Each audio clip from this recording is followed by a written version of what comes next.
begin, you must start by locating the base of the Christmas tree and putting it in the spot where you want it to be placed. As you can see, there are slots all around the base where you can insert the branches of the tree. They each are color-coded to the branches so you can see which branch goes where. You should start putting the branches in on the bottom rather than the top. This prevents the tree from becoming too top-heavy and falling over.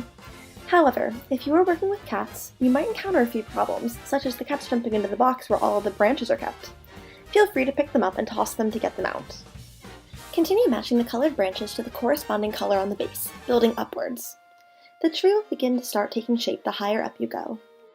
Another issue you might run into are cats becoming overly curious about the tree. Our cats tried to bite it and almost climb it, but constantly chewing them works well to ensure they don't damage anything. When the tree is finally put together, you now have the option of making it look fuller by pulling the branches out in different directions. This helps fill the gaps. Because the branches were all stored on top of each other, they had grown very flat, so doing this helps liven them up. Following this, it is a good idea to vacuum all the bristles that might have fallen off the tree. At this point, you should begin testing out which lights from last year still work and which do not.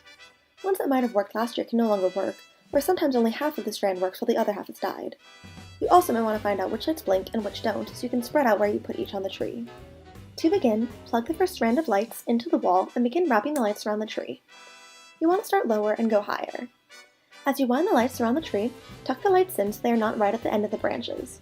This prevents them from falling off and allows for ornaments to be placed on more easily. Wrapping the strand of lights around the back of the tree is a bit more difficult than the rest of it if the tree is right up against the wall.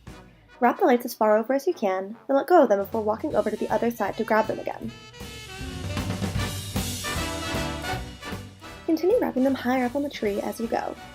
If you are having issues reaching the top of the tree, getting a step stool or something else that you can stand on works very well.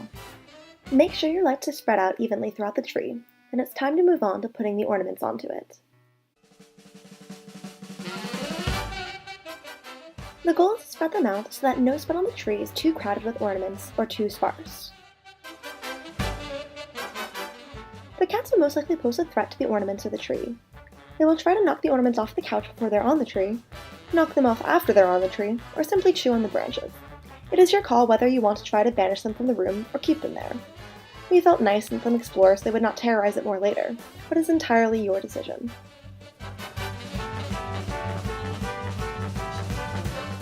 After all of your ornaments are on your tree where you want them, you're done!